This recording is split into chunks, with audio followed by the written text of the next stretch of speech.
আল্লাহ নবী সাল্লাল্লাহু আলাইহি ওয়াসাল্লাম তার পবিত্র জবানে বলেছেন, বুখারী শরীফের হাদিস, এক বেশ্যা মহিলা, এই বেশ্যা হলে চরিত্র ভালো না খারাপ?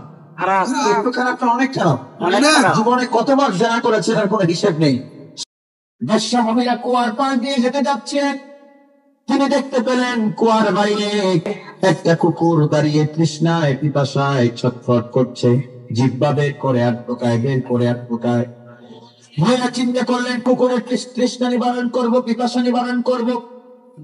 কুয়ার ভেতরে হাত বাড়ালেন, বালতি রাগাল পেলেন না, না পেয়ে তিনি তার ওড়নাটা গলা থেকে খুলে বেশ্যা মহিলা কুয়ার ভেতরে ছেড়ে দিলেন। ছেড়ে নাড়া দিলেন, ওই পাটটা ওই সাইডটা কুয়ার পানিতে ভিজেছে। এই কুয়ার পানিতে ভেজা ওড়নার অংশটা তুলে তিনি সেটা নিংড়ে চিপে সামান্য পানি ওই কুকুরকে পান করিয়েছেন। এই দৃশ্যটা আরশে আজিম থেকে দেখে এই বেশ্যা মহিলার সারা জীবনে হাজার হাজার জিনার গুনাহ মাফ করে দিয়ে রব্বুল আলামিন তাকে জান্নাতি করে দিয়েছে। বলুন, তাহলে আমরা যারা চা বাগানে আছে, আমরা যদি একজনে আরেকজনের উপকার করি, আল্লাহ খুশি হওয়ার সম্ভাবনা আছে না? না, মানুষের উপকার করবেন। আল্লাহ নবী সাল্লাল্লাহু আলাইহি ওয়াসাল্লাম বলেছেন, আহাব্বুন নাসি ইলাল্লাহি তাবারাকা ওয়া তাআলা আনফাউহুম। অন্যের উপকার করে আল্লাহর কাছে সবচেয়ে প্রিয়। যারা বলেন আমরা প্রিয় হতে চাই কি চাই না? উপকারের চেষ্টা করবেন। যদি কাজটা করতে নাও পারেন, মসজিদে নববীতে 1 মাস সাথে কাজ করার সমান সওয়াব পাবেন। আমার মায়ের ওইতে 2 মেয়ে মধ্যবর্তী হয়ে এসেছিল, আল্লাহ তাদেরকে মডেল হিসেবে তুলে ধরেছেন। বাকি বৃত্তান্ত আমি আজকে বলবো না, অন্য কোনো দিন, আমার সময় শেষের দিকে। বাকি যদি ওই ঘটনাটা বলতে চাই তাহলে মূল আলোচনাটা করতে পারবো না। মুসা আলাইহিস সালাতু ওয়াস সালাম ওই মেয়েদের একজনকে বিয়ে করেছিলেন, টাকা দেখে নয়, দিন দেখে।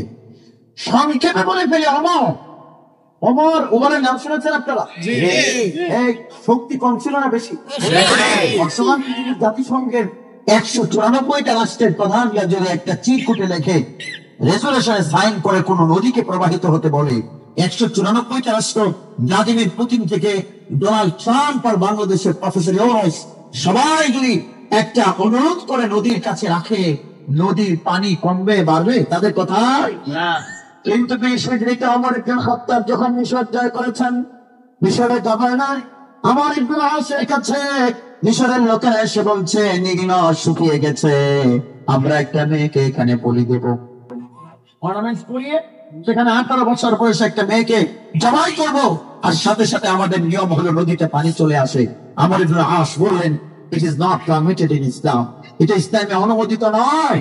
তুমি যদি মেয়েটাকে জবাই করো, 1 নম্বর হলো ভুল বিশ্বাস স্থাপিত হবে, পানি দেওয়ার মালিক তো মেয়ে না।